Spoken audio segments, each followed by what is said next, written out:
কি বন্ধুরা, কি ভাবছেন কি বানাবো আজ? চলুন দেখে নিন। মুরগির 3টে থাই পিস নিয়ে নিয়েছি। সবগুলোকে এভাবে কেটে নেব যেন মশলা ভালো মতো করে ভেতরে ঢোকে। লেবুর রস, আদা রসুন বাটা দিয়ে মাখিয়ে রেখে দেব 10 মিনিট মতো। এরপর নিয়ে নেব টক দই, 2 চামচ কাশ্মীরি লঙ্কার গুঁড়ো, হাফ চামচ গোলমরিচ গুঁড়ো, 1 চামচ করে ধনে জিরে গুঁড়ো, গরম মশলার গুঁড়ো, লবণ, ফুড কালার, সর্ষের তেল দিয়ে মশলা ভালো মতো করে মাখিয়ে নিয়ে সেই মশলা চিকেনের গায়ে মাখিয়ে রেখে দেব 3 ঘন্টার জন্য।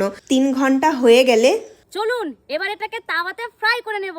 তাওয়াতে 1 চামচ বাটার দিয়ে দেব মুরগির পিস, তার উপরে দিয়ে দেব বেঁচে যাওয়া মশলা। 2 পিঠ ভালো মতো করে ভেজে নিয়ে দিয়ে দেব বাটার, যেন এটা খেতে জুসি হয়। 2 দিকটা ভালো মতো করে ভাজা হয়ে গেছে, নামিয়ে নিয়ে গার্নিশ করেছি পেঁয়াজ আর লেবু দিয়ে, আর সাথে ছিল পুদিনা, ধনেপাতা, দই দিয়ে চাটনি। একটা কথা, পেঁয়াজ আর লেবু নিতে কিন্তু একদমই ভুলবেন না। খেয়ে বলি কেমন হয়েছে।